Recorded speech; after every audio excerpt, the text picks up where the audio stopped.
STBI,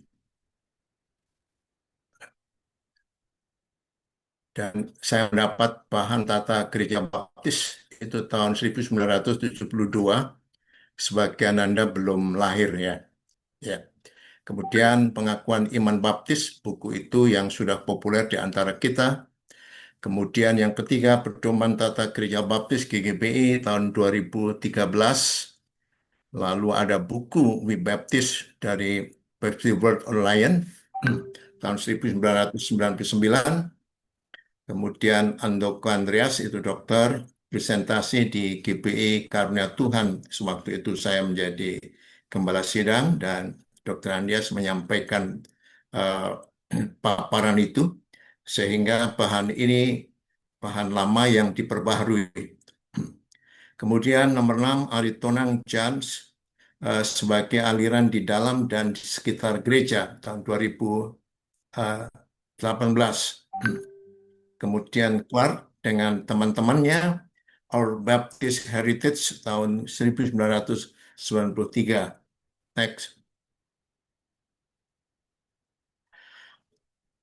Pendeta Edi Wiryadinata dan Sutarman, Pendeta Sutarman bahan seminar kependetaan dan SAP, itu Sekolah Alkitab Baptis STBI, itu ada bukunya dan bahan seminar masih ada 1998. Vicket J.R. Harold, Kepercayaan Kaum Baptis, itu yang cetakan pertama 1992 dan tahun 2011 yang baru. Kemudian nomor 10, Hobbes Herschel, The Baptist Faith and Message tahun 1997. Kemudian Bambang Subagio dengan teman-teman, Kepercayaan Baptis Indonesia, dirinya dan gereja lainnya. Itu di dalamnya ada Suara Baptis, eh, zaman dulu Kongres 1 sampai tahun 2005. Nomor 12, Sullivan James, Southern Baptist Polity dan Works in the Church tahun 1987. Next. Nah, Ibu Bapak, sebelum saya menyampaikan ini, ada survei-surveian, tidak terlalu serius, di antara hamba-hamba Tuhan BPD Yogyakarta dan keikutsertaan dalam JDBI, itu setiap hari Kamis, ada pertimbangan khusus sebelum menyampaikan di webinar ini. Pertimbangannya apa? Karena sepertinya ada variasi implikasi berbeda, yang kemungkinan pemahaman doktrin yang berbeda pula. Itu di hamba-hamba Tuhan di Yogyakarta itu ada sekitar 15-an, hampir satu hampir semua satu sama lain berbeda di dalam mengimplikasikan perkenaan dengan kongregasional maupun otonomi gereja. Juga di JDBI ada kemiripan pada waktu itu sedang ada semacam penyampaian berkenaan dengan panitia perancang. Siapa yang menjadi ketua panitia perancang? Di situ split, ya ada perbedaan paham satu dengan yang lain. Dan memang begitulah baptis. Ada 10 orang bisa mempunyai pendapat lebih dari 10, bahkan mungkin 20 bisa 30. Itu merupakan ciri khas daripada baptis. Next. Sudut pandang.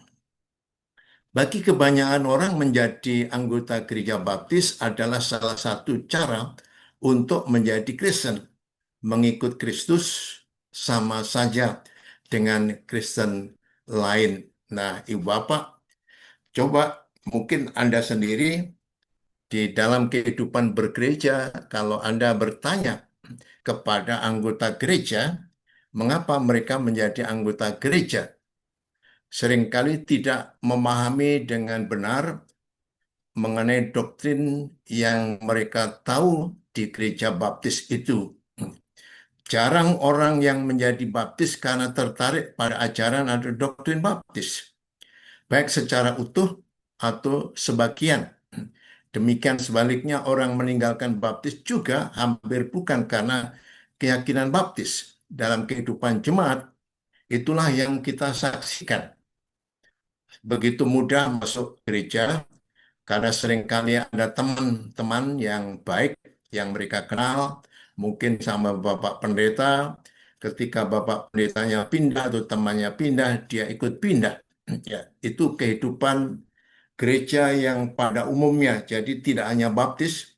Kalau Anda membuat survei di berbagai gereja, kasusnya hampir sama.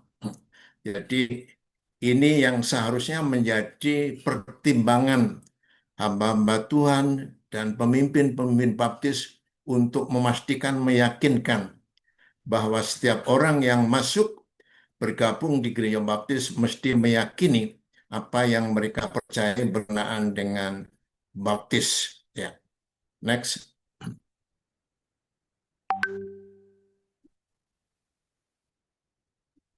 Siapa kaum baptis itu? Mengapa harus ada baptis?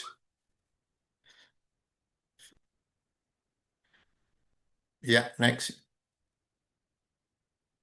Anda pasti tahu gabungan Gereja Baptis Indonesia yang bergabung di sini malam ini pasti mendengar atau hanya tahu-tahu saja, tetapi tidak pasti kayak apa gabungan Gereja Baptis Indonesia. Apalagi kerapatan Gereja Baptis Indonesia itu yang berkantor pusat di Manado, ya. Dan itu ada hubungan erat dengan Gereja Baptis Indonesia. Next. Persekutuan Gereja-Gereja Baptis Papua. Ini asal-usulnya pengaruh daripada gereja baptis yang ada di Australia. Baik, Gereja Baptis Independen Indonesia, saya pasti kantor pusatnya dari Jakarta. Ini gereja baptis yang sangat keras, ya, sangat keras, lebih keras daripada gereja baptis Indonesia, gabungan gereja baptis Indonesia.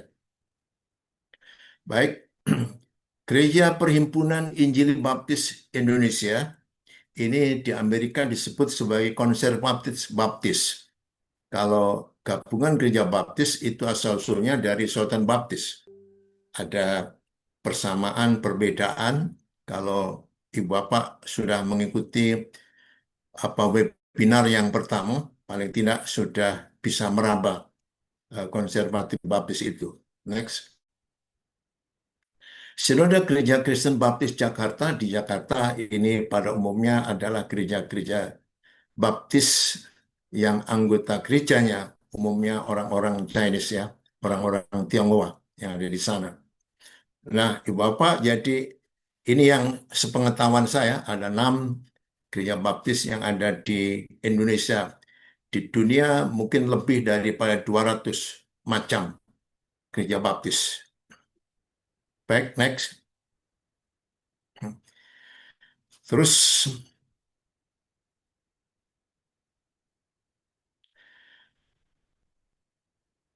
next.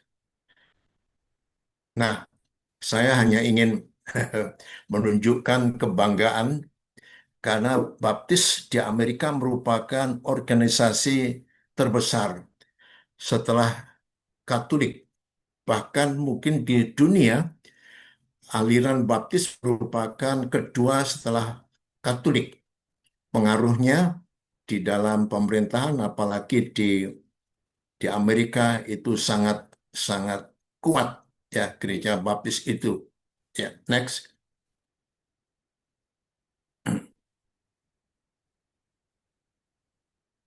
Tokoh politik lain saya hanya mencantumkan saja.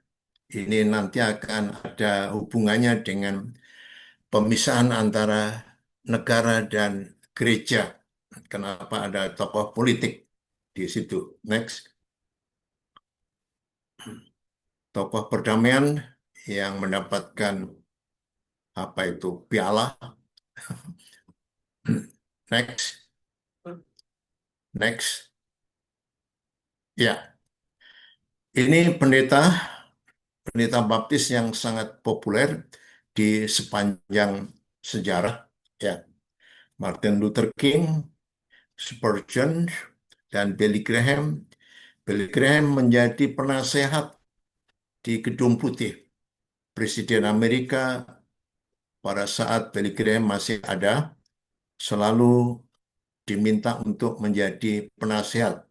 Sekarang anaknya Franklin Graham menjadi penasehatnya Trump, ya. Dan rupanya sudah menjadi suatu tradisi bahwa pendeta baptis begitu kokohnya untuk membawa kehidupan bernegara dengan baik dilandasi dengan kehidupan kekristenan. Dan dewasa ini Trump memberikan semacam dorongan supaya setiap rumah di orang di Amerika harus mempunyai Alkitab. Sehingga motonya adalah Make America Great Again. Jadi menjadikan negara Amerika besar kembali pengaruhnya. Baik, next. Ini tokoh-tokoh kerohanian ya yang sangat berpengaruh. Next, artis. Kita juga punya artis di lingkungan baptis. Oke, penulis yang juga banyak dibaca oleh kalangan orang-orang Kristen. Perfilman, demikian juga. Ya, next. Bagaimana mereka menjadi baptis dan mengapa begitu banyak macam baptis? Terus, mengapa harus ada baptis? Next. Memahami pokok pikiran dasar, itu di sebelah kanan kita ada peran gereja dan peran raja. Ini sangat mengganggu pada waktu awal-awal dulu. Ya, next. Siapa mengatur kehidupan sosial? Nah, Ibu Bapak, itulah awal mula kenapa baptis muncul. Ya, muncul. Terus, siapa mengatur kehidupan sosial? Aku Konstantin yang agung, aku adalah pemimpin dalam segala hal. Itu adalah kehendak Tuhan. Terus, next. Aku Paus berdiri di antara setiap orang dan Tuhan, Raja sekalipun di bawahku. Next. Aku Paus berdiri di antara setiap orang dan Tuhan, Raja sekalipun di bawahku. H. Tapi Tuhan, aku Henry ketujuh, Raja Inggris lah yang mempunyai kekuasaan. Next. Tuhan membuat aku pemimpin bagi seluruh Inggris, termasuk gereja. Next. Maka peran gereja, Tuhan surga, dan di pihak lain neraka. Lalu next.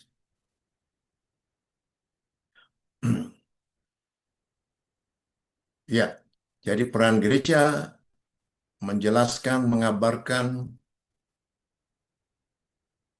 akan kabar kesukacitaan di dalam Yesus, maka orang-orang harus mengambil sesuatu keputusan pribadi. Next. Inilah merupakan kesimpulan sementara. Ciri penting dari baptis adalah kebebasan. Saya percaya kebebasan beragama, baptisan orang percaya, imamat orang percaya, dan otonomi gereja lokal mungkin merupakan beberapa kontribusi paling signifikan kaum baptis bagi kehidupan gereja Kristen. Dalam arti sebenarnya, semuanya berbicara tentang kebebasan, kemerdekaan, dan tanggung jawab. Kembali lagi, ya, dan tanggung jawab. Ini semacam kesimpulan siapa orang baptis. Jadi istilah kebebasan sangat sangat menjadi kata kunci. Baik, next. Next. Oke. Dr. Hasselhoff dia menjelaskan kebebasan kita atau kamu kaum baptis harus terus melindungi kebebasan baptis yang sangat berharga. Herzl berbicara dan menulis panjang lebar tentang apa yang ia yakini sebagai kontribusi terbesar kaum baptis bagi kekristenan. Ya. Keselamatan hanya karena anugerah, baptisan harus merupakan diselamkan, maka setiap kali kita menghadiri acara di gereja, ini menjadi semacam fellowship, ya, fellowship. Kontribusi paling unik kaum baptis bagi gereja Yesus adalah sangat uh, universal. Itulah merupakan keyakinan daripada hopes, ya, hopes itu. Baik, next.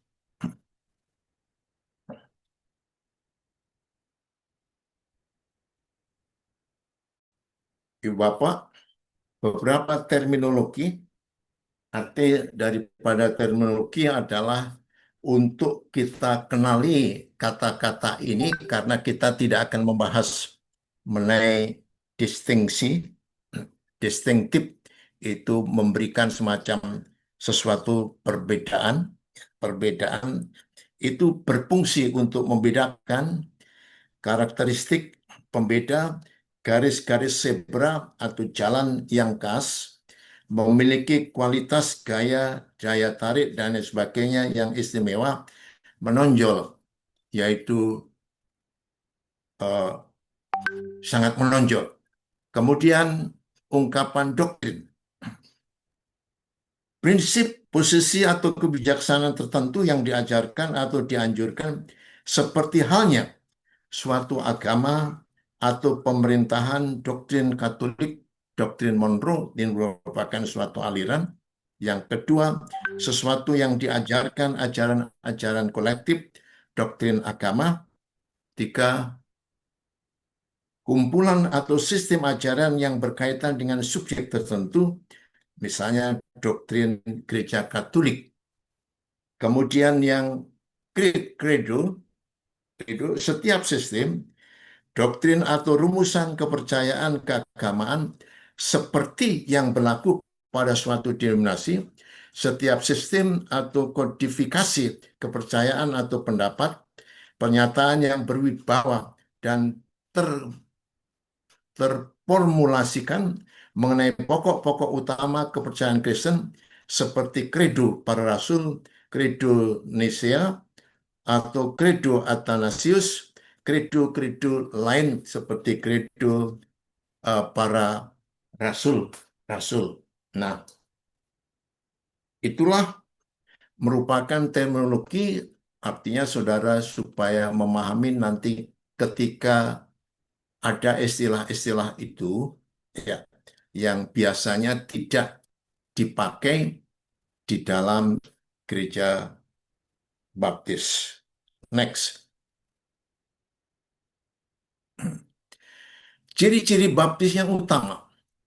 Jadi kita kan hanya melihat 8 ciri baptis itu ya, dari singkatan. Tidak membahas mengenai Allah, Roh Kudus, dan lain sebagainya. Itu sudah menyangkut mengenai sistematik teologi.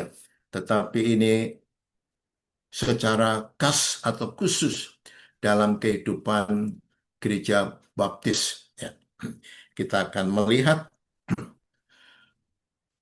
dapat juga diringkas menjadi 3 ciri: kebebasan baptis, kebebasan individu, kebebasan jemaat, kebebasan beragama.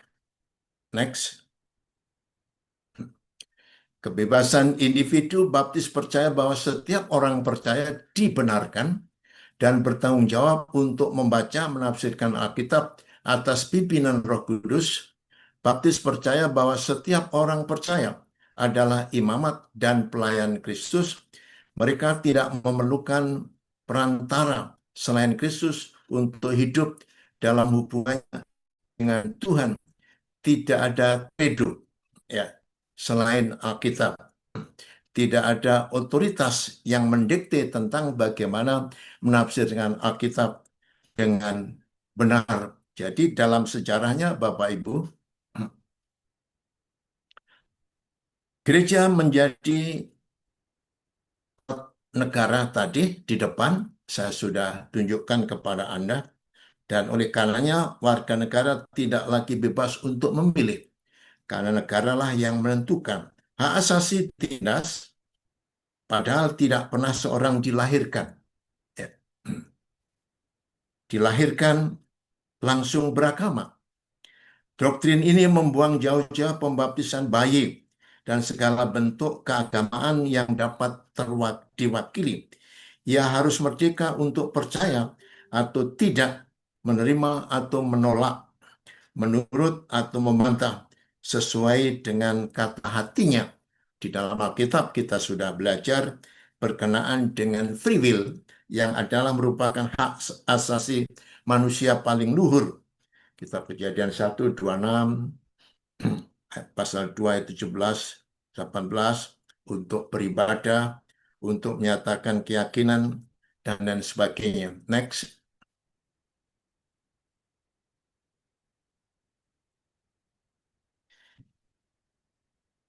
Kebebasan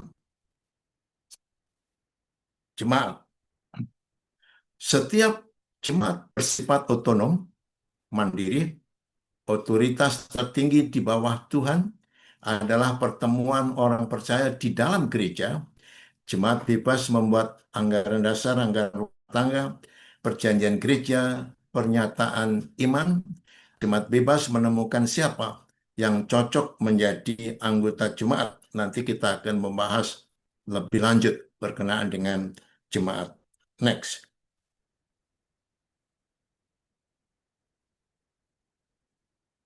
Ya, jemaat bebas memanggil gembala sidang yang diyakini tepat buat mereka. Itu tidak seperti gereja lain, sinode atau pusat menetapkan hamba-hamba Tuhan. Setiap jemaat bebas bergabung dengan jemaat lain, semacam GGP, dan kalau kita dalam sejarah baptis mereka meskipun otonom namun bergabung karena alasan misi, pendidikan, dan pelayanan sosial dan pelayanan-pelayanan yang lainnya. Next. Kebebasan beragama. Kebebasan agama yaitu orang bisa menetapkan atau negara atau di mana saja apa agama. Kebebasan beragama menentukan sesuai dengan keyakinannya. Kebebasan dari agama mungkin bisa menjadi ateis dan lain sebagainya. Next. Itulah berbagai kebebasan-kebebasan, ya, kebebasan mengikut Kristus, kebebasan untuk membaca dan menginterpretasikan Alkitab, dan penjelasan-penjelasan selanjutnya, kebebasan untuk dibaptiskan, kebebasan untuk memilih dan mendukung gereja, kebebasan untuk bagaimana mengatur, memimpin gereja, kebebasan bersaksi, dan melayani. Next. 8 ciri utama baptis. Ya. Jadi di sebelah kiri dengan huruf putih, baptis. Ya. Alkitab merupakan otoritas tertinggi, otonomi, merupakan gereja lokal yang independen. Keimamatan merupakan posisi orang-orang percaya. Dua upacara gereja yaitu baptisan dan perjamuan Tuhan, dan pribadi yang bebas diselamatkan dan dibaptiskan untuk menjadi anggota gereja. Dua pejabat gereja yaitu pendeta dan diakon. Pemisahan antara gereja dan negara. Next.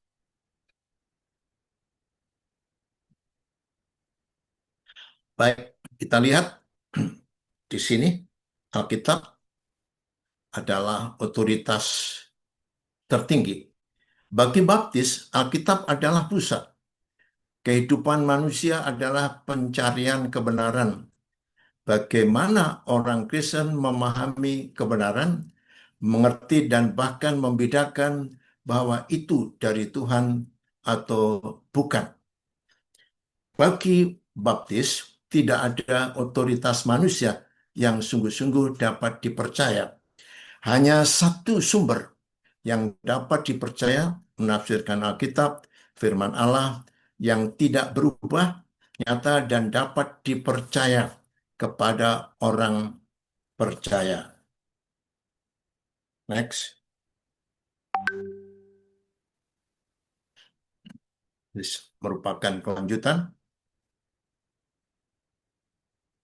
Dan semua kredo yang pernah ditulis manusia bisa salah. Ya, jadi kita tidak ada kredo dan tidak bisa dipercaya. Tidak ada otoritas untuk penafsiran, hanya Roh Kudus. Tidak ada yang lain. Tradisi tulisan atau praktek keagamaan yang dapat disamakan dengan otoritas Alkitab. Itu ayat-ayat Alkitab yang dituliskan di sana. Nah, saudara-saudara, sebelum masuk ke sana, jadi dengan kata lain, kegiatan hidup dan keimanan orang Kristen harus memiliki kriteria dan ukuran yang teruji.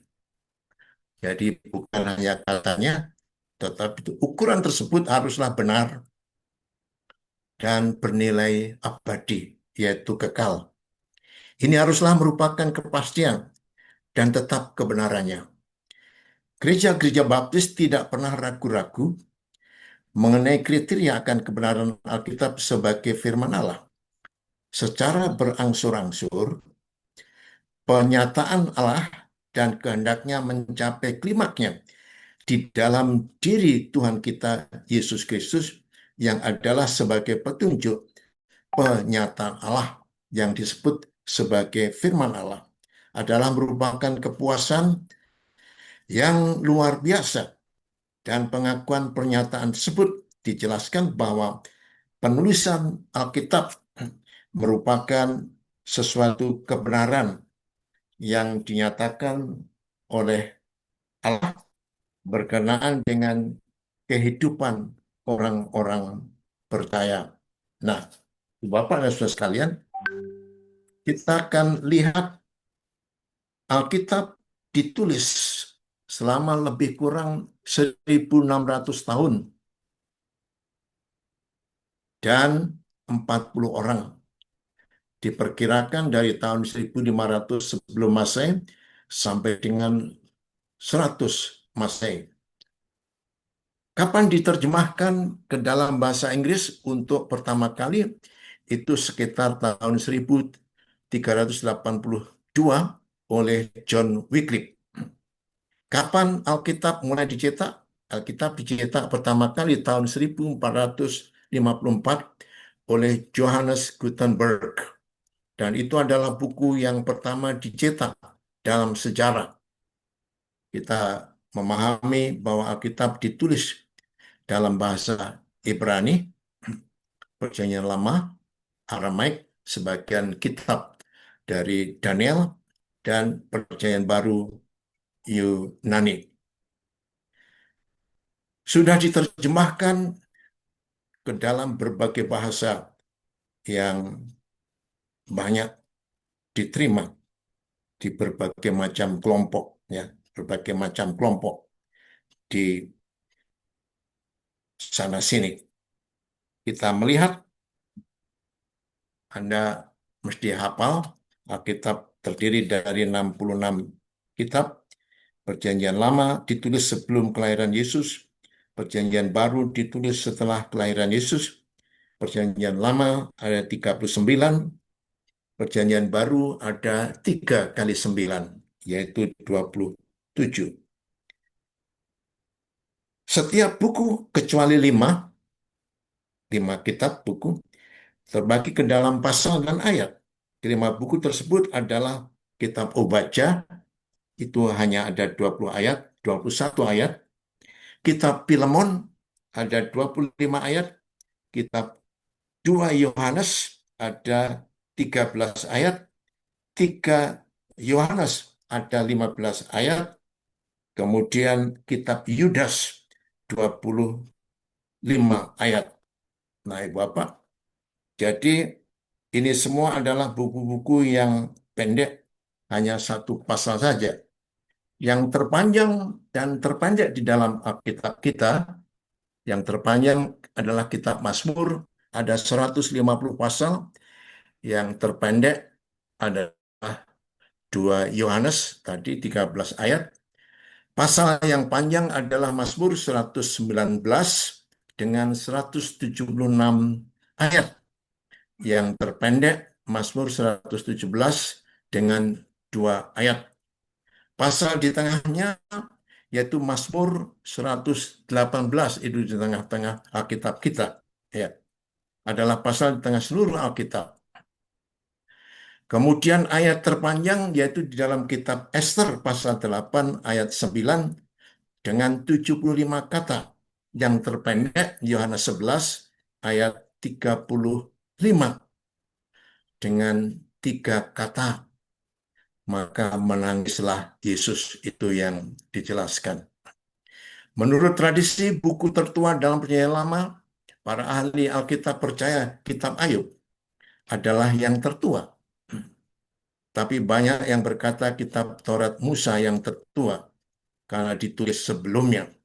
Buku tertua Perjanjian Baru mungkin Yakobus ditulis tahun 45, yang termuda yaitu Wahyu eh, ditulis sekitar 95, tahun 95.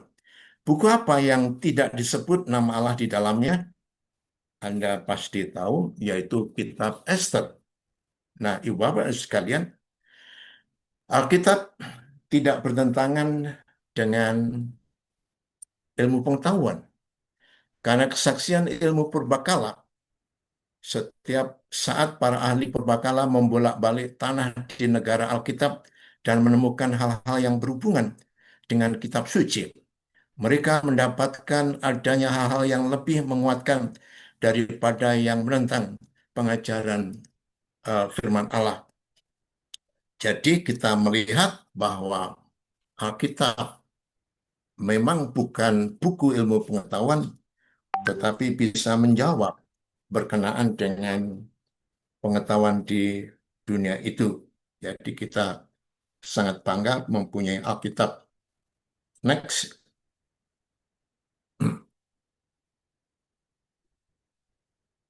otonomi. Ya, otonomi. Independen, gereja lokal. Gereja adalah tubuh Kristus. Menurut Alkitab, gereja adalah tubuh Kristus setiap mereka yang telah menempatkan iman mereka pada Yesus Kristus untuk keselamatan. Yohanes 3:16, 1 Korintus 13, dalam gereja-gereja lokal terdapat anggota-anggota dari gereja. Nah, itu membuktikan bahwa setiap kita, anggota gereja, mempunyai semacam otoritas atau kewibawaan atau hak khusus karena Tuhan memberikan karunia-karunia kepada setiap anggota gereja supaya bisa berperan, ya, berperan dalam kehidupan bergerejanya. Tadi kita masih di sebelumnya ada gereja universal, yaitu secara rohani gereja itu menurut para ahli mengatakan bahwa belum eksis secara nyata. Mungkin bisa dirasakan bagaimana kelompok-kelompok itu berada. Ya, jadi tidak kelihatan. Mengingat karya roh dan anugerah kebenaran terjadi dalam diri orang percaya. Jadi anggota gerejanya adalah seluruh orang di dunia yang percaya kepada Yesus dan tidak diketahui di mana tempatnya di berbagai belahan dunia yang percaya pada Yesus itulah anggota gereja universal dan akan menjadi kenyataan ketika nanti gereja diangkat dan Yesus menjadi kepala gerejanya, gerejanya. Jadi itu yang akan terjadi di kelak kemudian hari. Next,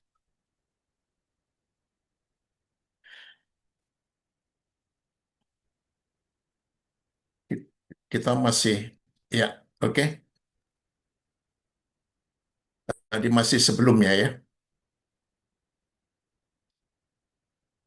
Iya, ini gereja lokal. Setiap gereja bebas untuk menentukan sendiri keanggotaan dan untuk mengatur sendiri saja di bawah pimpinan Yesus. Bebas juga menentukan untuk masuk ke dalam persekutuan dengan gereja lain asalkan mereka sepakat, ya, sepakat untuk menjadi anggota gereja. Nah, Ibu Bapak, jadi dari dua pemahaman ini artinya bahwa semua orang Kristen harus menjadi anggota gereja. Kalau dia tidak menjadi anggota gereja, dia artinya ada di luar gereja. Kalau dia di luar gereja, artinya dia adalah di luar dari anggota tubuh. Di luar anggota tubuh artinya dia tidak berkaitan dengan Kristus sebagai kepala tubuh, yaitu kepala gereja. Ya, kepala gereja. Jadi kalau orang tidak menjadikan hidupnya bergereja, artinya dia sesungguhnya belum hidup sesuai dengan kebenaran firman Tuhan. Walaupun orang sering berdalih, firman Tuhan kan mengatakan, Pak, bahwa orang yang percaya akan diselamatkan. Itu merupakan suatu langkah awal karena ada pengajaran yang disebut sebagai eklesiologi, yaitu pemahaman teologia berkenaan dengan kegerejaan. Dan kegerejaan inilah yang harusnya menjadi semacam pertimbangan. Dan kita, Ibu Bapak sekalian, akan diadili sesuai dengan kegiatan, kesetiaan, ketekunan, pelayanan kita kepada Tuhan. Karena nanti ada yang disebut pengadilan Bema.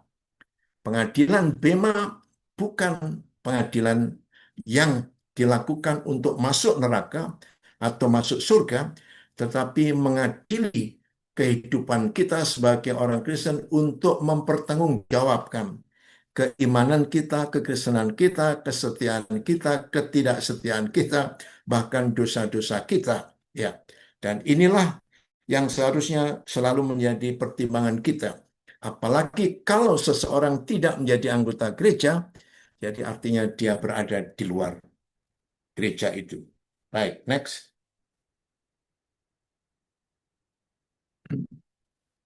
Posisi orang percaya adalah sebagai imam. Baptis percaya pada keimamatan semua orang yang beriman.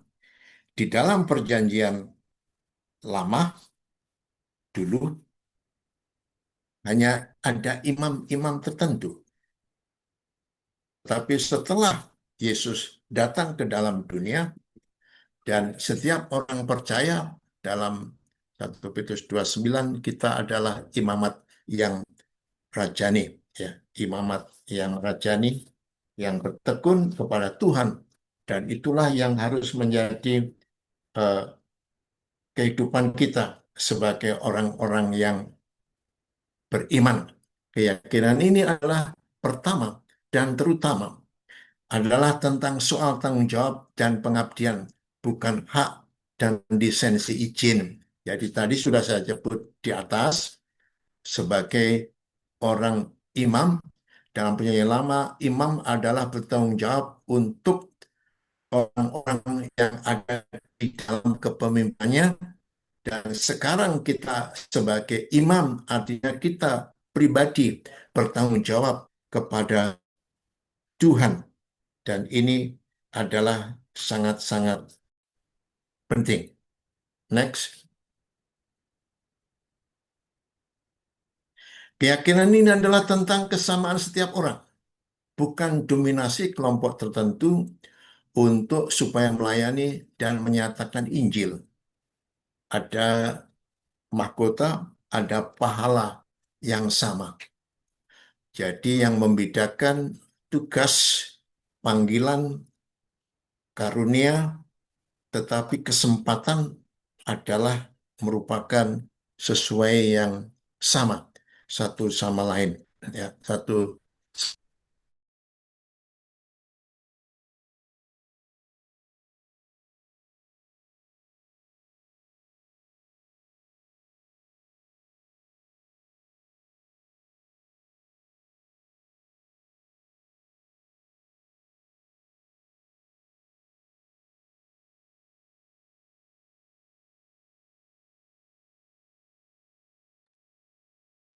Sepertinya Pendeta Toyo keluar dari Zoom. Oh, sudah kembali. Silakan Pak, mohon di eh, open mic dulu. Oke. Ya. Baptis percaya pada kompetensi jiwa akuntabilitas dari setiap orang di hadapan Tuhan. Nah, di sini Ibu Bapak tadi sudah saya katakan, para imam menurut perjanjian lama adalah orang-orang pilihan keturunan kaum Lewi. Tetapi dalam perjanjian baru kita sekarang ini adalah orang-orang secara pribadi, ya, sendiri bertanggung jawab kepada Allah, karena kitalah orang-orang yang seharusnya hidup sebagai orang-orang yang beriman. Keimaman orang percaya sebagai lambang untuk kebebasan Kristen dinyatakan dengan baik, ya, dengan baik di dalam tulisan banyak-banyak orang Kristen. Sebuah gereja yang bebas dalam negara dan bebas adalah ideal. Kaum Baptis menekankan kemampuan jiwa di hadapan Tuhan, kebebasan dalam agama, dan keimaman orang percaya. Kemampuan jauh lebih dari sekedar kecakapan jiwa, melainkan juga berhubungan dengan pengertian teologis, ya, kegerejaan dan lainnya, seperti yang diungkapkan oleh berbagai tokoh-tokoh baptis, ya, tokoh baptis. Nah, dalam kongres yang ke-8 memasukkan keyakinan tentang keimaman orang percaya dalam artikel tentang keotonomian gereja. Bagian artikel itu menyatakan bahwa otonomi gereja didasarkan pada keyakinan akan keimaman orang percaya, yaitu setiap orang percaya dapat berhubungan dan bertanggung jawab secara langsung kepada Allah. Nah, pada pedoman asas kepercayaan sebelumnya, pokok keyakinan tentang keimaman orang percaya ditempatkan dalam satu artikel tersendiri yang dan berkesan dikhususkan sebagai hal yang sangat-sangat penting. sangat penting. Apa kepentingannya? Bahwa keimaman orang percaya menjadi pijakan teologis atau keyakinan, ya, keyakinan yang untuk implementasi untuk bagaimana menerapkan dalam kehidupan kerohanian umat baptis bergereja, pada khususnya sifat gereja yang otonom dan bentuk pemerintahan gereja yang kongregasional didasarkan pada kepercayaan keimaman orang percaya. Jadi, Ibu Bapak, inilah yang seharusnya menjadi pergumulan, ketekunan, kesetiaan kita sebagai orang-orang yang percaya. Baik, next. Dua upacara gereja, yaitu baptisan dan perjamuan Tuhan. Ya.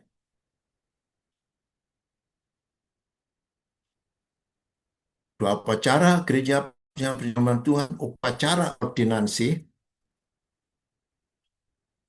bukan sakramen. Sakramen itu mempunyai makna berkaitan dengan keselamatan. Ordinasi berakar dari kata order, perintah, suatu hal yang harus ditaati. Sebuah perintah tidak berisi berkaitan dengan pengalaman keselamatan seseorang. Sakramen sesuatu yang bersifat fisik, di mana tempat Roh Kudus datang. Sarana kasih karunia sarana untuk Roh Kudus. Next. Ya. Baptis percaya bahwa seorang yang telah menerima Kristus sebagai Tuhan dan Juru Selamat atas hidupnya, maka kehidupannya selanjutnya adalah dimaksud sebagai ketaatannya kepada Tuhan. Ibu Bapak, baptis itu merupakan perintah. Ya. Kita seringkali hanya berpikir bahwa perintah agung itu hanya pergi, jadikan murid. Tetapi di dalam kitab Matius 28 itu termasuk di dalamnya baptislah. Ya, baptislah mereka dalam nama Bapa, Anak, dan Roh Kudus. Itu berarti bahwa sesungguhnya baptisan merupakan sesuatu perintah yang harus dilakoni, karena itu merupakan sesuatu yang nyata ya di dalam kehidupan orang-orang yang diteladankan oleh Tuhan kita Yesus Kristus, ya, Yesus Kristus. Dan baptisan yang seharusnya dilakukan adalah dengan next, ya, percaya bahwa hanya praktek dari baptisan oleh pencelupan masuk. Ini berbeda dengan dua praktek umum di kalangan Katolik Roma dan Gereja Protestan. Ada baptisan bayi dan percikan, penuangan. Pencelupan adalah satu-satunya cara yang dapat diterima untuk baptisan karena menggambarkan secara benar tentang kematian, pemakaman, dan kebangkitan Kristus. Itu juga sesuai dengan makna dari arti baptisu, kata dasar yang menjadi asal dari kata baptisan itu. Ada banyak ayat-ayat yang berkaitan dengan arti kata itu. Ya. Dan inilah Ibu Bapak dan saudara sekalian, dan memang ada perdebatan bagaimana kalau tidak ada air. Ya, itu sesungguhnya bukan sesuatu permasalahan. Ya, tapi permasalahannya yang pertama, orang itu sebelum dibaptiskan adalah orang yang percaya kepada Kristus, ya, percaya kepada Kristus, dan kemudian baptisan menantikan kapan saja pada air dimanapun juga berada. Di daerah yang sangat berkeringan, kekeringan, maka dibuatkan semacam kolam, lalu diambilkan air dari berbagai sumber, ditaruh di dalam air, dalam kolam itu, maka di sanalah baptisan itu dilaksanakan. Ya. Jadi dengan kata lain, Ibu Bapak yang sekalian, maka itulah pelaksanaan baptisan yang mesti terjadi. Dan setiap orang harus dibaptiskan menunjukkan ketaatannya kepada perintah agung itu. Baik, next. Perjamuan Tuhan. Baptis percaya bahwa perjamuan Tuhan adalah simbolis, mengingatkan tubuh Kristus dihancurkan untuk dosa-dosa kita dan menumpahkan darahnya bagi penebusan, ya, bagi penebusan. Siapa yang boleh mengikuti? Tentu saja orang yang sudah percaya dan sudah dibaptiskan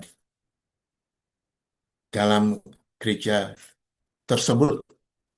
Siapa yang melaksanakan? Mestinya gereja, ya, mestinya gereja. Nah, Ibu Bapak Ibu sekalian, ada kesalahpahaman berkenaan dengan makna daripada baptisan itu sendiri. Orang baptis percaya bahwa itu adalah merupakan simbol, merupakan peringatan. Tapi ada kepercayaan yang lain yang menyebut dina transubstansiasi. Itu artinya roti dan anggur berubah menjadi daging dan darah Yesus. Itu didasarkan makanlah, inilah dagingku dan inilah darahku. Makanlah dan minumlah.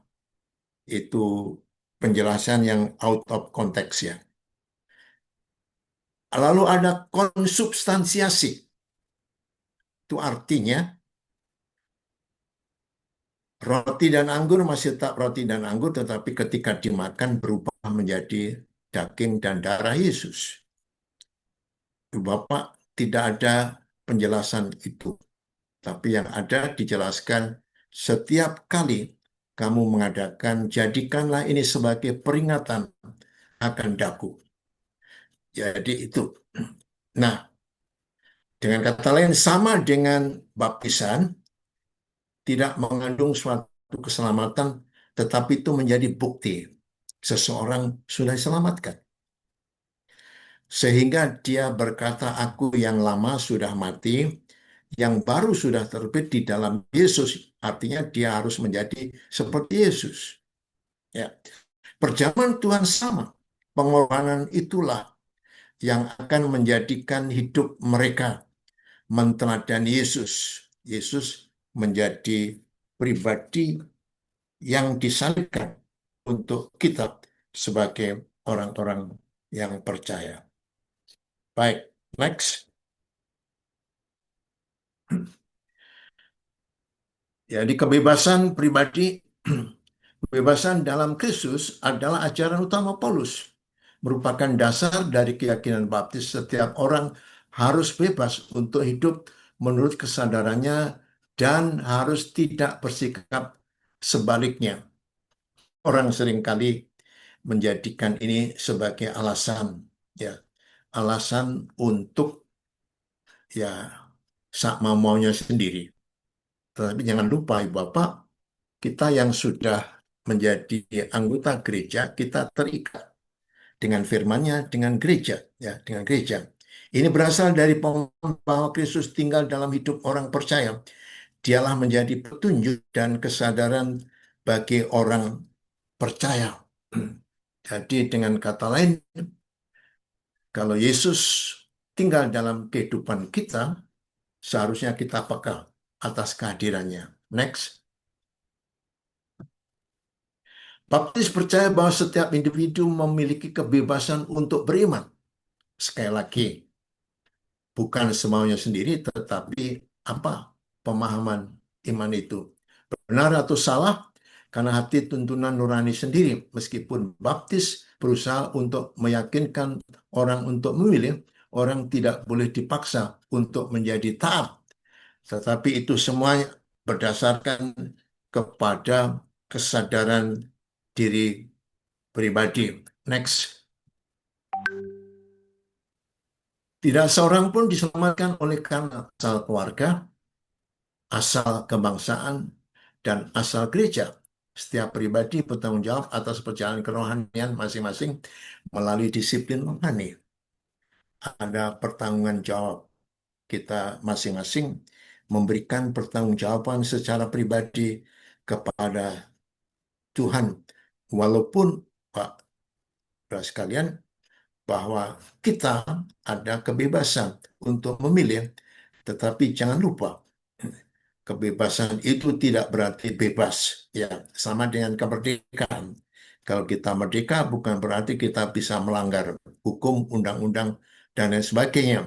Jadi tidak berarti kalau kita bisa melanggar kebenaran daripada firman Tuhan. Ya, jadi tidak demikian. Jadi karena itulah maka penting buat kita untuk memahami bagaimana kehidupan kita sebagai orang percaya harus hidup di dalam kebenaran tersebut. Next.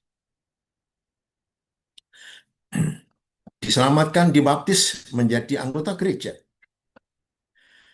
Keanggotaan jemaat adalah murid-murid Yesus kembali ke sejarah gereja pada zaman Konstantin menjadi Kristen adalah karena kebangsaan bukan karena iman. Di depan sudah saya jelaskan berkenaan dengan raja yang menguasai negara pemerintahan dan menguasai kerohanian. Ya. Mereka mengambil contoh sebagaimana Musa adalah tokoh negarawan dan juga tokoh eh, kehidupan kerohanian dalam gereja sudah lain ya. Dunia dirancang untuk menjadi Kristen. Anak-anak dibaptis ke dalam gereja. Itu tidak bisa kita pungkiri dengan eh, apa itu perintah agung. Pada masa itu menjadi anggota gereja bukan karena keputusan pribadi namun karena menjadi warga Romawi. Jadi zaman dulu ya, zaman dulu. Oke, next. Ini pada masa reformasi Protestan ya, Calvin percaya predestinasi, sudah ada ketetapan. Ajaran mengajarkan bahwa Allah telah memilih lebih dahulu barang siapa yang diselamatkan dan barang siapa yang tidak diselamatkan. Tugas gereja untuk menetapkan siapa yang selamat atau tidak. Ya, tidak. Itu pemahaman daripada Calvin. Next. Luther percaya bahwa tidak seorang pun cukup baik untuk menjadi bagian dari gereja. Karenanya perlu kasih karunia Allah. Allah memberi kasih karunia pada semua orang. Liturgi dan sakramen menjadi sangat penting karena kasih karunia diperoleh melalui sakramen. Oke, next.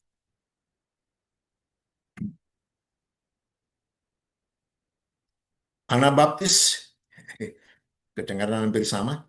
Memang ada kesamaan. Percaya keanggotaan gereja orang percaya lahir baru, yang berarti bahwa setiap orang harus dilahirkan kembali, bahwa setiap orang harus mengalami kelahiran rohani, memberi bukti tentang hidup yang baru. Keselamatan datang kepada mereka yang merasakan pengalaman dengan Tuhan dan berkomitmen untuk hidup dalam ketaatan. Seseorang tidak selamat karena hanya menjadi anggota gereja. Next, inilah kita. Baptis percaya.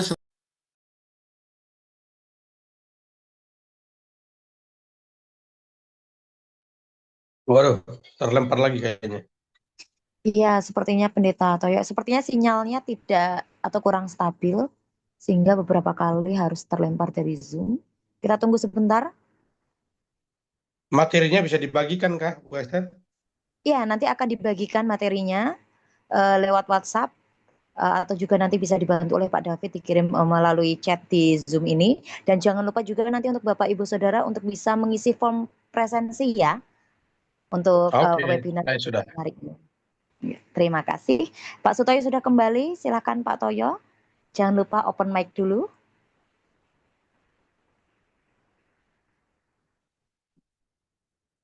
Masih di mute, Pak. Silakan. Oke, next itu baptis kita ya, yang terakhir ini. Yang lain tadi merupakan pemahaman. Dua pejabat gereja, yaitu pendeta dan diakon. Dalam firman-Nya adalah jelas bagaimana Tuhan menginginkan gerejanya diorganisir dan dijalankan dalam dunia ini. Pertama-tama, Kristus, ya, pertama-tama Kristus adalah kepala gereja dan otoritas tertinggi. Kedua, gereja setempat berdiri sendiri, bebas dari kuasa dan pengaturan pihak luar, dengan hak untuk mengatur diri sendiri dan bebas dari campur tangan pribadi ataupun organisasi manapun. Ya. Ketiga, gereja diatur oleh kepemimpinan rohani yang terdiri dari dua jabatan utama, eh, yaitu pendeta dan diakon. Oke, next. Next. Oke. Alkitab menjadikan kepemimpinan gereja terdiri dari pluralitas pendeta bersama dengan kelompok diakon yang melayani. Nah, Bapak Ibu, jadi kita lihat pendeta itu merupakan pendeta gereja. Ya, itu panggilan dari Tuhan secara khusus yang ditempatkan di dalam gereja. Jadi pendeta bukan produk dari organisasi, bukan departemen kependetaan, tetapi itu produk gereja. Ya, jadi departemen maupun lembaga-lembaga organisasi bisa memberikan dukungan, bisa memberikan rekomendasi, tetapi tidak bisa memberikan semacam keputusan. Keputusannya adalah pada gereja lokal, ya, gereja setempat. Dan ini yang perlu di apa itu dipastikan, ya, berkenaan dengan kegerejaan itu. Jadi pendeta merupakan tokoh yang Tuhan eh, apa itu tetapkan bagaimana orang-orang hidup dalam kehidupan bergereja. Ya, baik, saya coba cari catatan saya.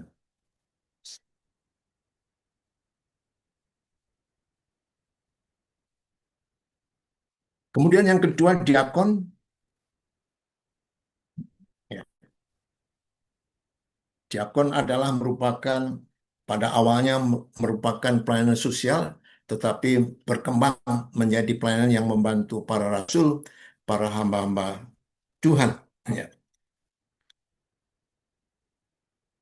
Baik, next.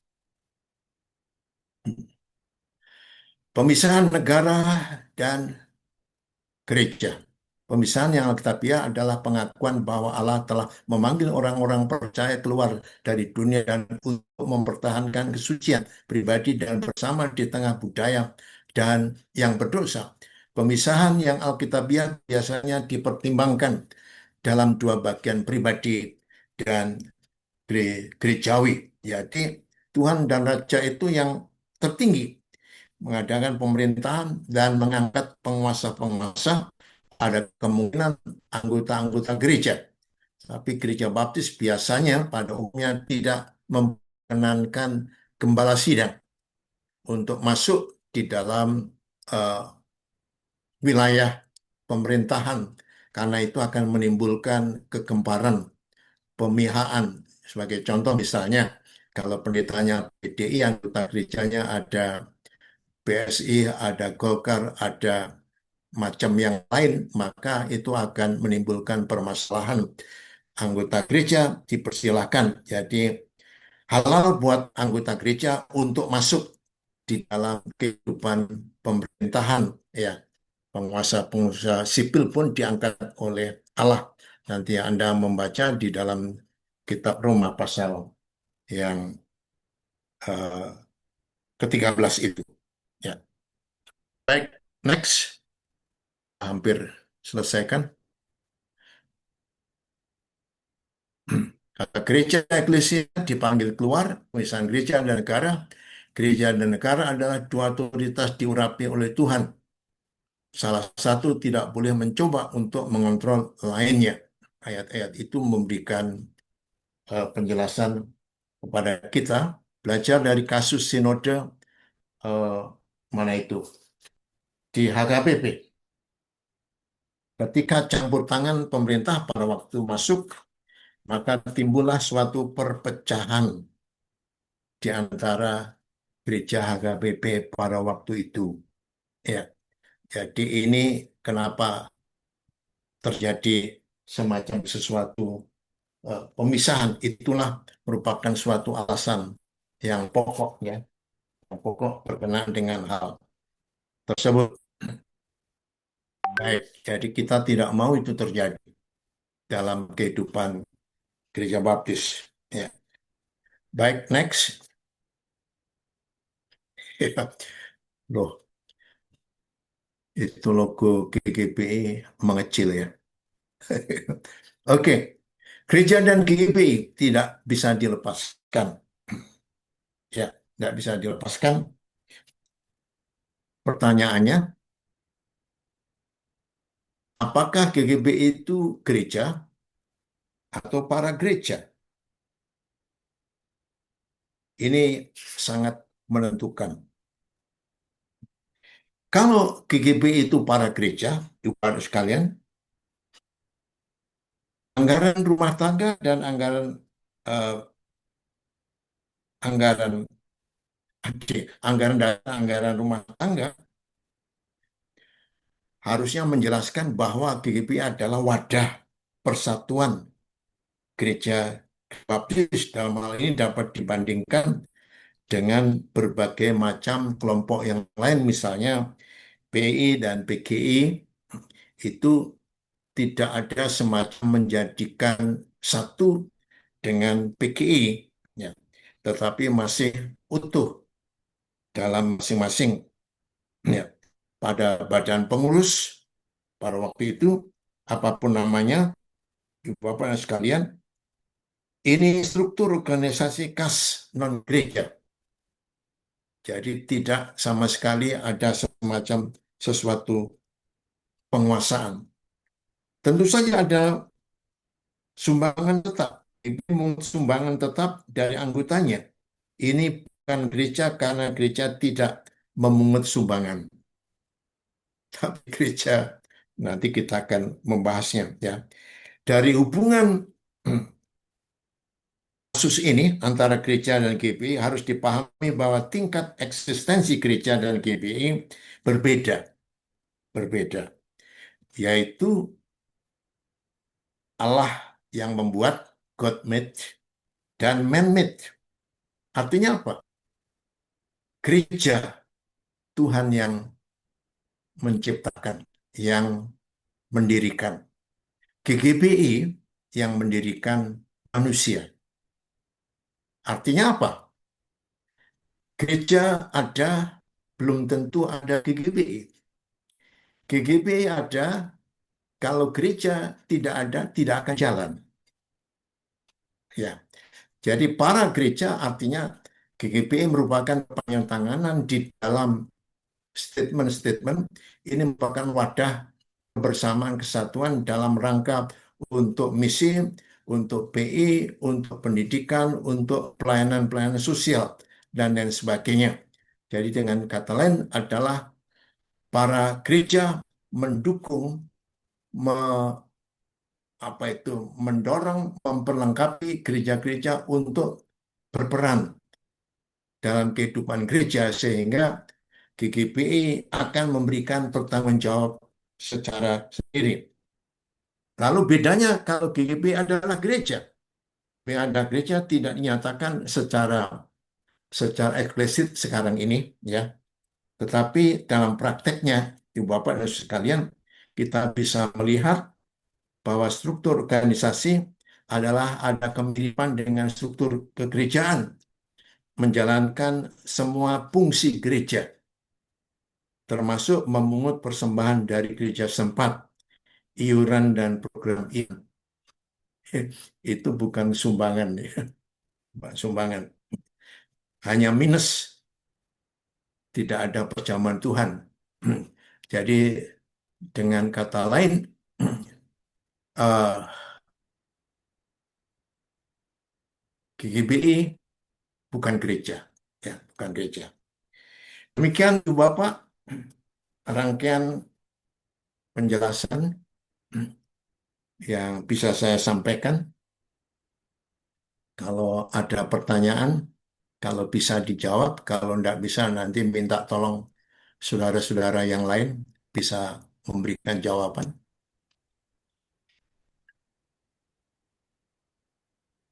Oke. Terima kasih Pak Pendeta Sutoyo yang sudah menyampaikan materi. Eh, Bapak Ibu Saudara nanti bisa memberikan pertanyaan terkait materi yang sudah disampaikan oleh Pak Toyo. Namun sebelumnya, sebelum kita masuk ke sesi tanya jawab, kita akan foto bersama dulu ya. Jadi mohon untuk membuka kameranya terlebih dahulu supaya nanti Pak David bisa mengambil foto supaya nanti kalau misalkan sudah ada yang mungkin capek dan sebagaimananya bisa live duluan atau ada urusan mendadak seperti itu, kita sudah bisa foto bersama dulu. Pak David sudah siap? Ya, siap. Silakan dihitung Kakak Esther ya. Silakan teman-teman membuka kameranya. Dihitung sampai berapa? 10 ya? Sampai 10 ya Pak? Ya, Oke. Oke, kita mulai. 1, 2, 3, 4, 5, 6, 7, 8, 9, 10. ya. Oke, sudah Pak David?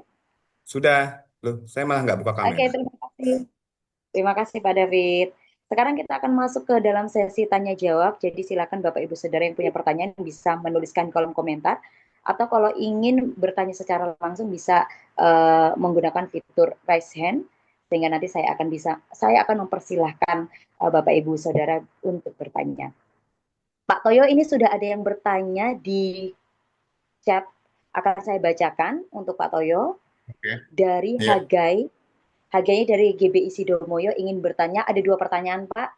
Yang pertama itu adalah, apakah ada interpretasi yang berbeda-beda dalam kalangan baptis mengenai bagaimana menerapkan ajaran Alkitab? Itu pertanyaan pertama.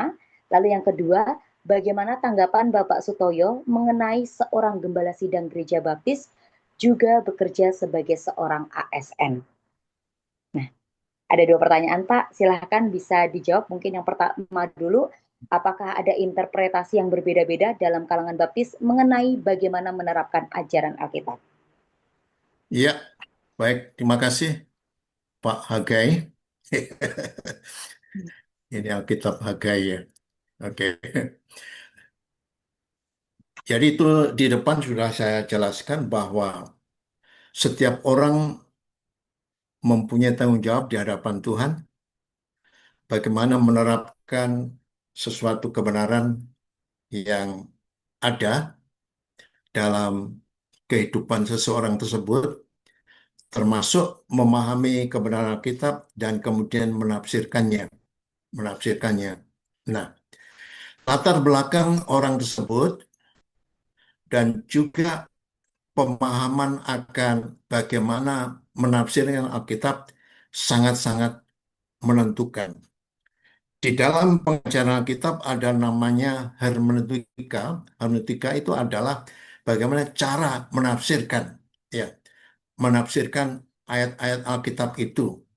Lalu secara lebih dalam lagi ada namanya eksegesa. Eksegesis artinya bagaimana Alkitab itu dijelaskan, dikeluarkan dari kebenaran itu. Jadi itu lawannya eksegesa. Kalau eksegesa, saya ngomong, lalu ambil ayat Alkitab, lalu diterapkan. Terapkan. Nah, jadi di situ kemungkinan bisa terjadi. Hermeneutika itu aturan-aturan atau cara-cara menafsirkan Alkitab itu. Di dalam Alkitab ada 66 kitab. Artinya ada 66 tema. Katakan kitab Kejadian pasal 22 misalnya, ayat 10. Ketika melihat pasal itu, apakah tema dalam pasal itu, lalu konteks dalam keseluruhan kitab itu, kemudian tema kitab tersebut. Kalau dia menjelaskan kitab Kejadian itu keluar dari konteks pasal, apalagi konteks tema kitab itu terjadi penyimpangan. Ya, penyimpangan. Nah, tidak ada dua ayat yang sama dalam Alkitab kecuali kutipan. Itu artinya, walaupun sama-sama kata dosa, tidak berarti itu sama artinya. Ya. Karena lagi itu menyangkut mengenai teks, konteks, dan juga tema utama tadi. Maka dari situlah bisa munculnya suatu perbedaan penafsiran-penafsiran. Nah, jadi pada umumnya kalau di gereja baptis, orang-orang baptis mempunyai kesamaan karena orang baptis dikenal sebagai Bibleman, orang-orang Alkitabiah, ya. Tetapi apa itu bahayanya ketika orang itu tidak memakai hermeneutik atau eksegesa, ya. Jadi kata mungkin untuk contoh gampangnya, apakah nasi itu? Saya menjelaskan nasi itu wah, dimakan kenyang, itu jawaban untuk anak-anak. Tapi kalau untuk menjelaskan Alkitab, nasi itu dimulai dari sawah. Sawah dibajak lalu diratakan, ditanami padi. Tanami padi, maka dia akan bertumbuh, kemudian dipupuk, diairi, lalu dia sudah berbuah, lalu dituai, kemudian ditumbuk atau digiling, lalu dimasak pakai rice cooker atau pakai ubluk. Ya, nah, jadi kata nasi itu sudah panjang sekali penjelasannya. Kalau itu disesuaikan dengan konteks, konteks. Jadi bisa bisa eh, terjadi perbedaan penafsiran, ya, penafsiran. Mengenai seorang gembala sidang, Ibu Bapak, kita belum ada apa itu keputusan bersama mengenai apakah boleh gembala sidang menjadi pegawai ASN, ya, ASN. Yang lalu kita rencana untuk mengadakan semacam seminar, apakah boleh gembala sidang bekerja, ya, bekerja di bentar saya ambil Alkitab saya. Alkitab saya ada di mana? Bentar ya. Baik, Pak Toyo. Ya, bentar. Ya, Ya. oke. Jadi itu pro kontra masih. Tapi kalau Anda katakan membaca Marko pasal 6 ayat yang ketiga, bukankah ia ini tukang kayu, anak Maria, saudara Yusuf, Yakobus, Yoses, Yudas, dan Simon. Dan bukankah saudara-saudaranya yang perempuan ada bersama kita? Lalu mereka kecewa dan menolak dia. Jadi Yesus rupanya tukang kayu. Nah, pertanyaan yang lain, ini dari segi yang pro ya. Pertanyaan yang lain, ketika rasul-rasul itu melayani, pada waktu itu belum ada gereja, siapa yang membiayai? Contoh klasik, Paulus, pembuat tenda, itu bos tenda sebetulnya ya, untuk membiayai pelayanannya di berbagai tempat dan bahkan mungkin penulisan kitab yang sekitar 13 itu.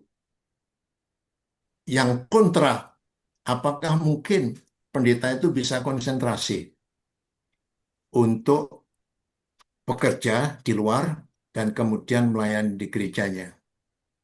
Nah, jadi di lingkungan GGP belum ada keputusan yang pasti, maka diserahkan kepada gereja lokal apakah gereja lokal bisa melihat apa itu efektif atau tidak, mengganggu atau tidak, ya diserahkan kepada gereja lokal untuk mengadakan pembicaraan dengan gembala sidangnya. Demikian Pak Agai. Ya, demikian Pak Hagai. Lalu ada pertanyaan lagi Pak Sutoyo. Untuk Oke. Pak Tony, mohon bersabar dulu ya. Saya akan membacakan pertanyaan sesuai dengan urutan yang pertanyaan diberikan. Yang kedua ini ada dari Pak Widoyoko. Ingin bertanya tentang pejabat gereja itu gembala sidang dan diakon atau pendeta dan diakon. Mohon penegasannya. Terima kasih. Pejabat gereja itu gembala atau dengan diakon atau pendeta. Pendeta itu Dengan dia. nama jabatannya ya, nama. Gembala itu menggembalakan. Jadi ada berbagai istilah yang dipakai dalam dalam Alkitab berkenaan dengan gembala. Dalam Alkitab ada poimen, itu namanya pastor atau gembala. Ada bishop, episkopos atau penilik, presbyteros adalah penatua, dan mereka ini semuanya adalah orang yang sama, satu, yaitu yang menggembalakan. Pendeta jabatannya, karena diteguhkan, disebut demikian, itu pemakaian kata yang kita pakai, yang sesungguhnya mungkin sama dengan di Hindu ya, pendeta Hindu sebagainya, tapi itu nama yang kita setujui. Gembala itu merupakan kegiatan pelayanannya, dan diakon ya, diakon. Jadi di di Indonesia ini yang punya diakon mungkin tidak lebih daripada 10 gereja ya. Di Jogja hanya satu, yang lain belum ada. Begitu Pak Wi. Hmm. Yaitu jawaban untuk pertanyaan dari Bapak Widoyoko. Untuk Oke, pertanyaan selanjutnya, ini dari Pak Edward Teoropun. Ingin bertanya, oke.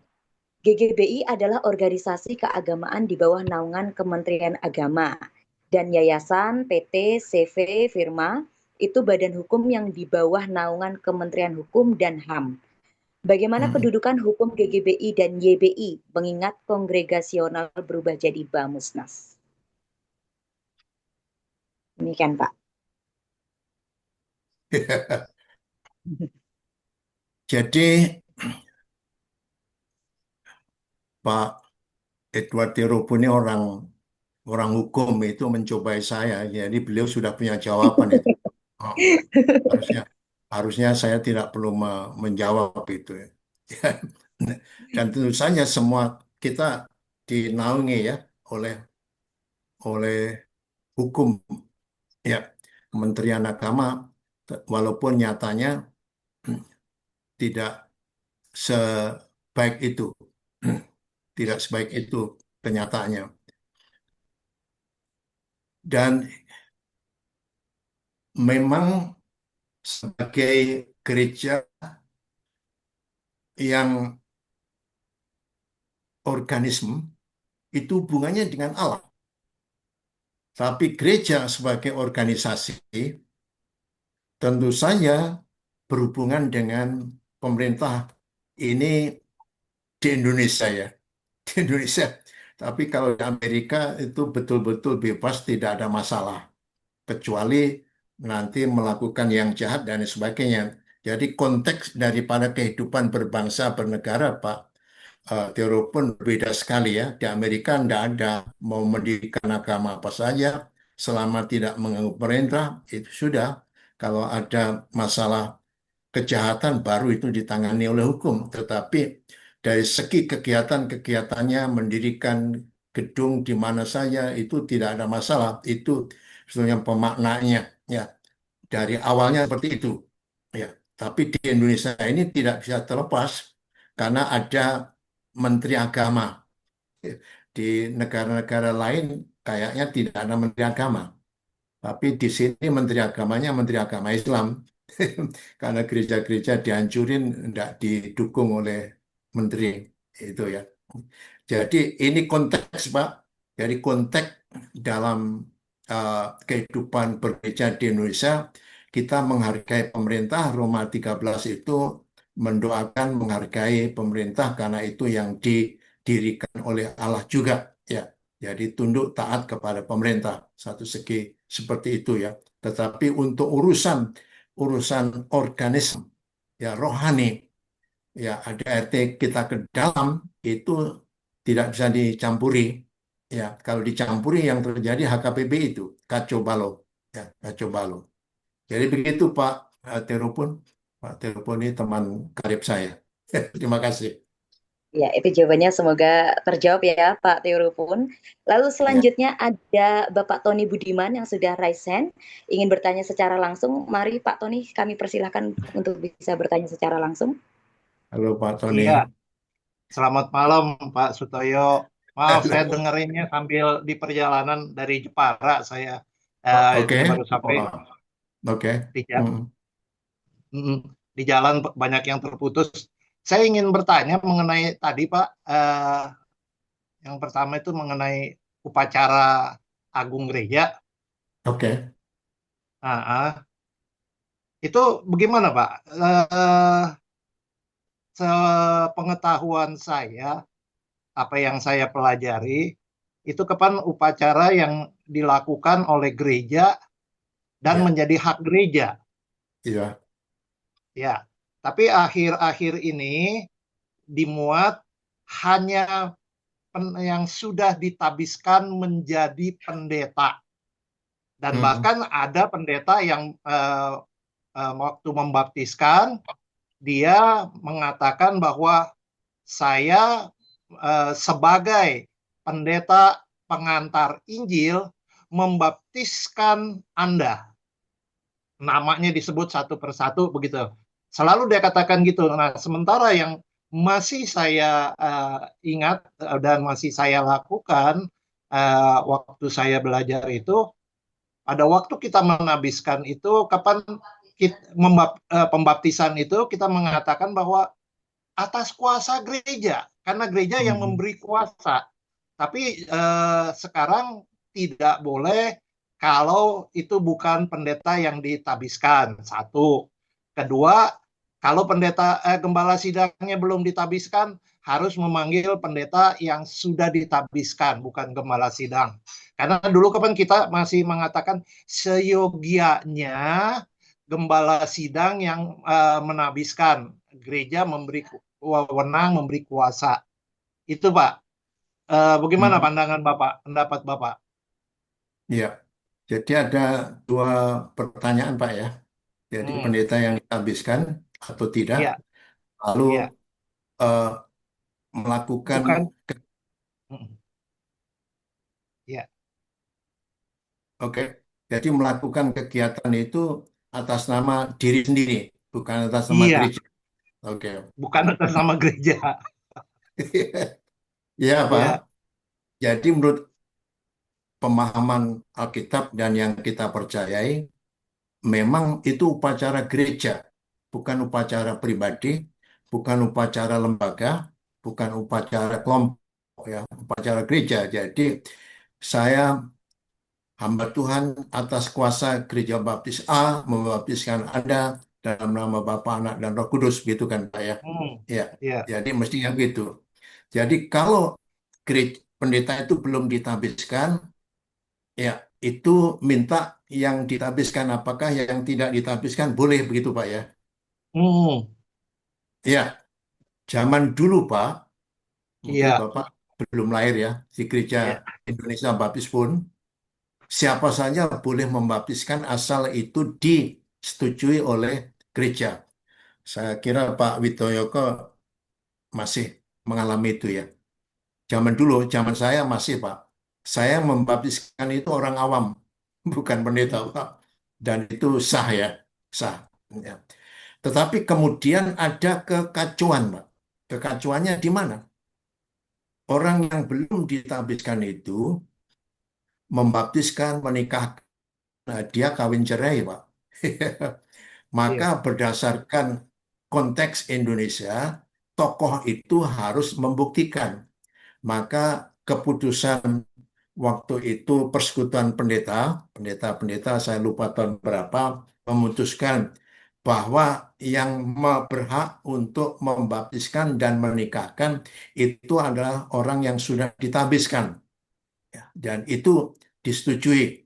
Walaupun masih ada juga gembala sidang yang belum ditabiskan, gereja minta untuk membaptiskan terjadi. Ya, dan waktu itu GGP ya nggak bisa buat apa-apa, terjadi. Ya. Begitu Pak. Lalu apakah pelaksanaannya itu di gereja atau tempat lain? Ya, saya waktu studi di Amerika itu Talbot Seminari itu bukan baptis, itu interdenominasi. Pas saya mengambil sejarah gereja, dosen saya itu orang baptis, orang Sultan Baptis lagi. Lalu setiap mahasiswa harus menuliskan sejarah baptisnya masing-masing. Saya pikir mati aku, gitu ya. Ya, tapi puji Tuhan, rupanya saya benar. Yang saya lihat Pak, di kampus itu setiap Iya. bulan ada perjamuan Tuhan. Dan dosen itu selalu keluar. Orang baptis itu. Dia bilang, ini nggak benar, tetapi ya nggak bisa apa-apa karena ada keyakinan begitu. Perjamuan Tuhan itu adalah upacara gereja, bukan upacara siapa lembaga apapun, ya apapun. Nah, jadi Pak Tony itu ada juga yang terjadi begitu kan ya. Ada Mm-mm. perjamuan Tuhan bukan di gereja tapi ada di lembaga dan itu terjadi di lingkungan baptis kan beberapa saat yang lalu ya. Dan GGPI rupanya ya nggak bisa apa-apa. Jadi itu harus kembali Pak diseminarkan ya. Karena kalau hanya begini atau di WA Group nggak akan ada penyelesaian. Tapi kalau diseminarkan, kita duduk lalu disampaikan dasar-dasar, alasan, argumentasi, dan lain sebagainya, eh, kita bisa kemudian mengambil suatu keputusan. Kalau tidak, nanti terus ribut, Pak. Nggak ada itu ya, nggak selesaikan. Jadi berhaklah gereja lokal. Kalau pendetanya belum tabiskan, kami mau membaptiskan, menikahkan, ya silahkan gitu kan. Ya, Iya. kita nggak bisa apa-apa. Itu wewenang gereja lokal. Tapi itu tadi permasalahannya yang pernah terjadi, Pak. Orang itu hidupnya nggak benar. Ya, tapi Hmm. puji Tuhan yang saya kenal juga orang yang membaptiskan, menikahkan belum tabis, orang yang baik-baik dan kemudian ditabiskan juga. Gitu. Itu Pak Tony. Iya, Makasih. mungkin mungkin itu aturan yang dibuat setelah tahun 2000 kali itu, Pak. Karena di tahun yang 77 kita punya pedoman asas kepercayaan kita, sama di tahun berapa lagi itu nggak ada Pak disebutkan pendeta apa gembala yang sudah ditabiskan gitu atau orang yang sudah ditabiskan. Cuman hanya Hmm. dikatakan eh, memang ada pernah di ini yang tadi saya katakan seyogianya gembala sidangnya gitu Pak. Hmm. Karena kapan zaman dulu banyak yang seperti tadi Bapak katakan mereka tidak pernah belajar, tidak memahami makna daripada upacara agung gereja ini, sehingga Iya. mereka menganggap itu sebagai satu sakramen. Nah, memang Hmm. diputuskan akhirnya yang sudah belajar teologi ya, gitu. Ya, Hmm. Ya. walaupun itu macam-macam akhirnya dibatasi 120, Ya. ada yang udah belajar 80. Ya itu memang makanya perlu diseminarkan, Pak. Saya Iya. Iya. setuju itu supaya Iya. tidak menimbulkan persepsi yang ini. Nah, terus Iya. kemudian Pak, maaf mungkin Hmm. ini menyinggung keluar sedikit gitu loh Pak.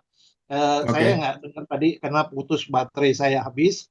Eh, dan juga tidak boleh sekarang ini pendeta wanita. Hmm. Hmm, ya. Nah, Hmm. dulu yang tidak boleh kapan gembala sidang.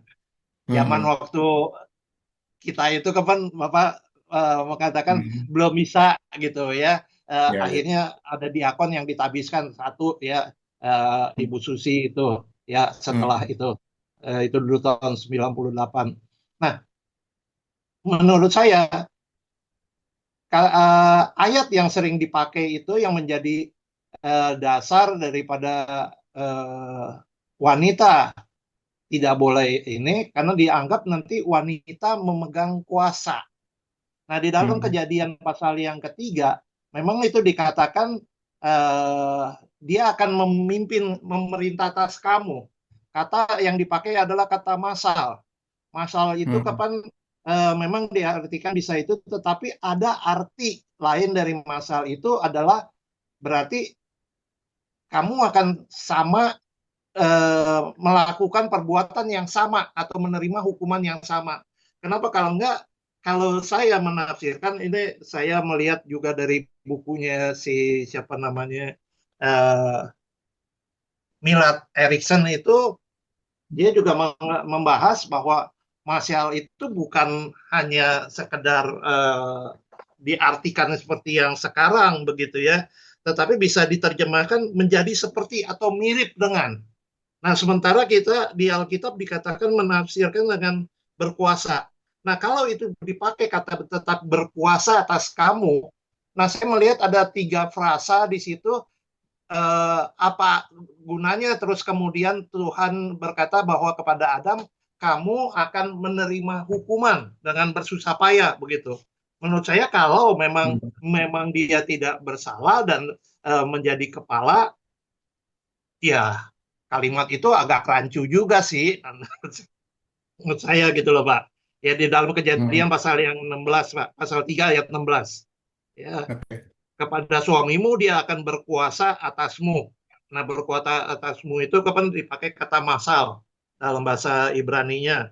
Nah, masal itu memang diterjemahkan selalu dengan kata seperti itu. Tetapi ada arti lain yang menjadi mirip dengan, ya menurut si Milad Erickson juga, atau menjadi seperti, ya.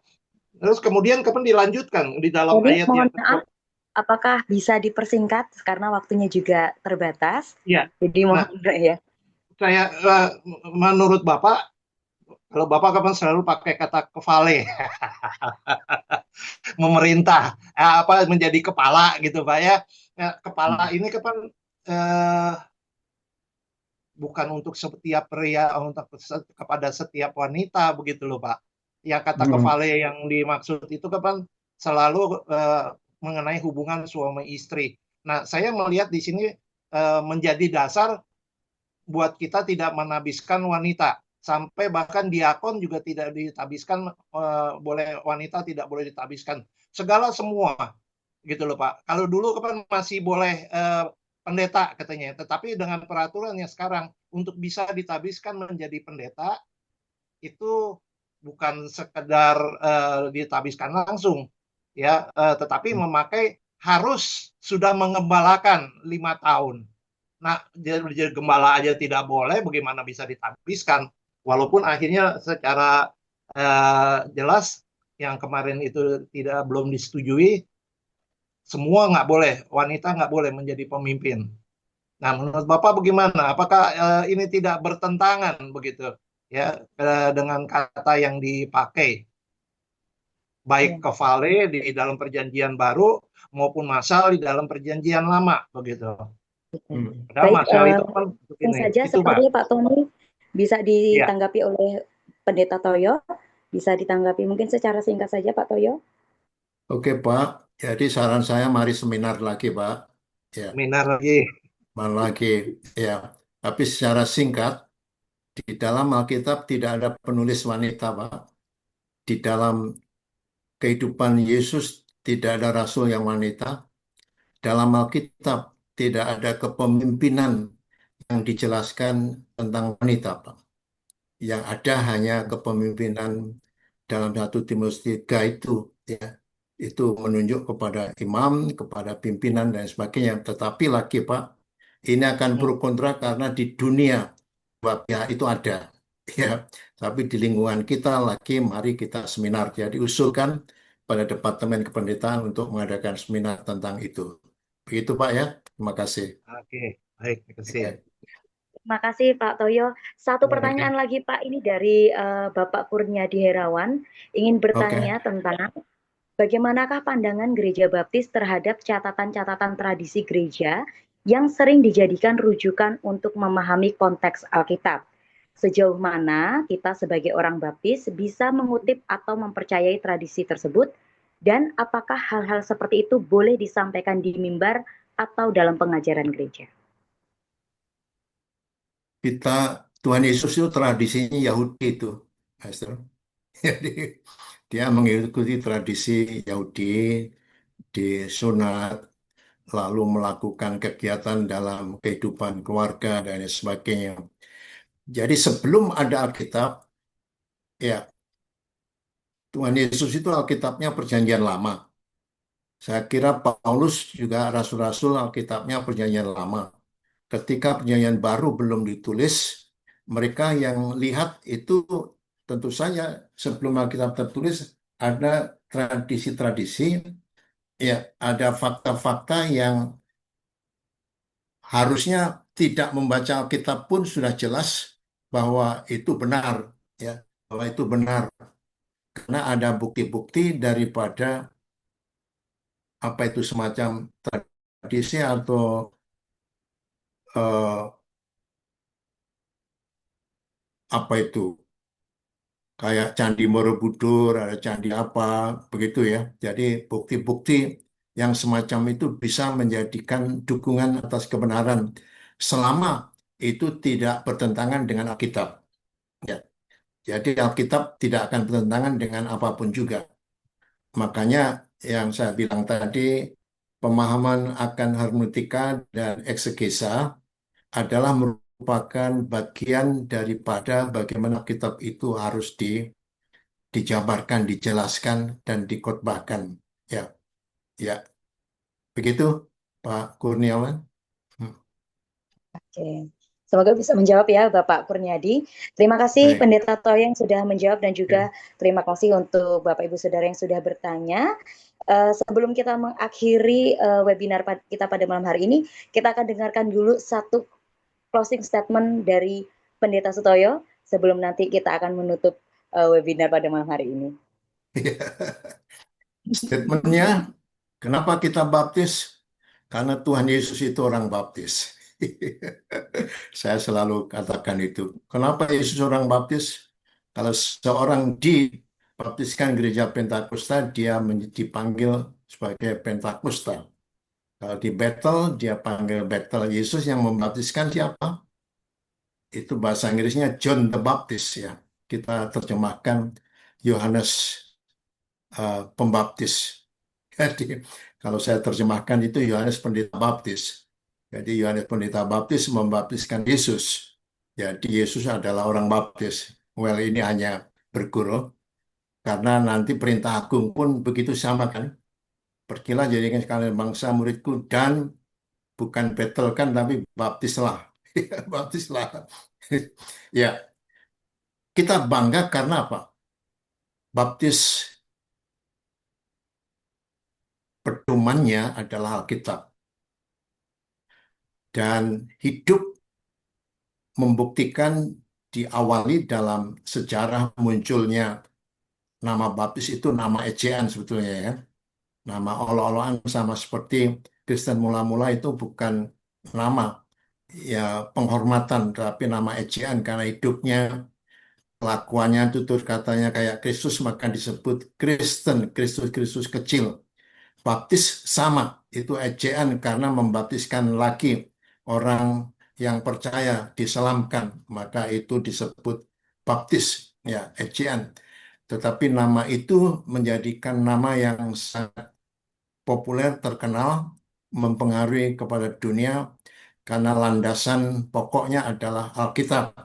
Jadi kita harus menjadi sangat bangga menjadi orang baptis ya. Saya saya bangga sekali menjadi orang baptis. Saya pernah dipecat dari jabatan saya, tetap baptis. Saya pernah dikatakan sebagai Yudas, saya tetap baptis sampai sekarang ini. Saya masih giat dalam lingkungan gereja. Mungkin saya sangat setia di gereja dan juga dalam lingkungan BPD di Yogyakarta.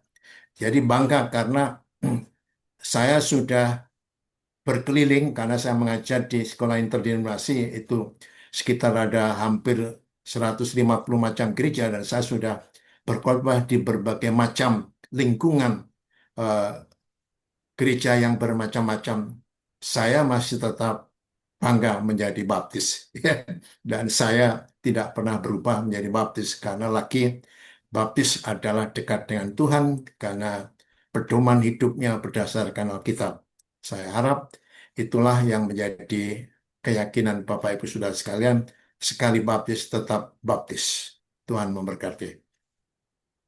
Oke, Haleluya. terima kasih closing statement yang luar biasa dari Pendeta Sutoyo yang sudah memberikan materi kepada kita terkait dengan asas kepercayaan baptis. Kiranya materi yang sudah disampaikan oleh Pendeta Sutoyo ini bisa bermanfaat, memberkati kita semua, dan semakin menguatkan dan membuat kita semakin bangga untuk menjadi orang baptis, begitu ya. Terima kasih sekali lagi untuk Pendeta Sutoyo dan saya kembalikan ke Bapak David Patinama, silahkan. Terima kasih Kakak Esther, terima kasih sekali lagi untuk Bapak Pendeta Suto Elstigar yang sudah memberkati kita dan semakin memantapkan lagi iman kebaptisan kita. Wah, sekali baptis tetap baptis pokoknya.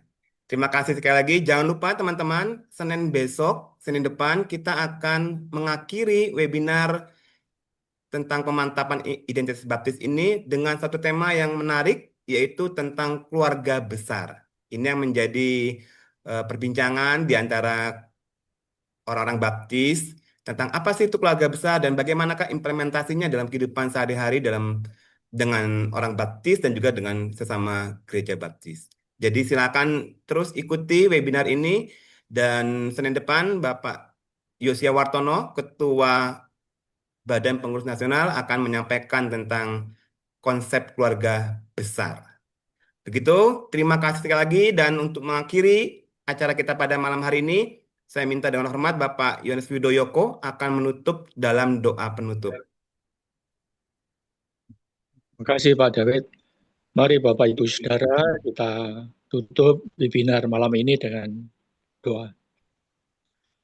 Bapak yang di surga, mengucap syukur kesempatan kami lebih memahami, lebih mendalami tentang baptis. Kiranya webinar yang berlangsung pada sesi ketiga ini akan terus memperdalam pemahaman kami tentang baptis. Dan Tuhan akan menolong para pembicara terus tetap sebagai orang baptis. Dan kami serahkan Pendeta Wartono yang minggu depan akan menyampaikan penutupan dari webinar ini, yaitu keluarga besar baptis. Kami menyerahkan segala sesuatunya dalam tangan-Mu. Pimpin berkati kami dalam tiap pelayanan kami masing-masing sesuai karunia-Mu. Engkau terus pimpin, memberkati, dan memberi kuasa untuk kami sanggup melayani sebagaimana yang Tuhan kehendaki. Terima kasih Tuhan atas semuanya ini. Dengan penuh syukur dan pengharapan kami serahkan seluruh doa ini. Dan pelayanan kami hanya di dalam nama Yesus, Tuhan Juru Selamat kami yang hidup. Amin. Amin. Selamat malam. Terima Selamat kasih. malam. Terima kasih untuk semua teman-teman yang Terima sudah kasih. bergabung. Terima kasih. Sampai ketemu Senin Terima depan. kasih. Tuhan Yesus Terima memberkati kasih kita Bapak semua. Pendeta kasih. Sutoyo. Terima kasih. Ya. Terima kasih Pak Toyo. Ya. Terima Ya. kasih. Mantap. Oke. Terima kasih Pendeta. Baik, saya akhiri dari sini ya. Selamat bertemu Senin depan di tema tentang keluarga besar Gabungan Gereja Baptis Indonesia. Tuhan Yesus memberkati. Ya, Pak. Terima kasih, Pak.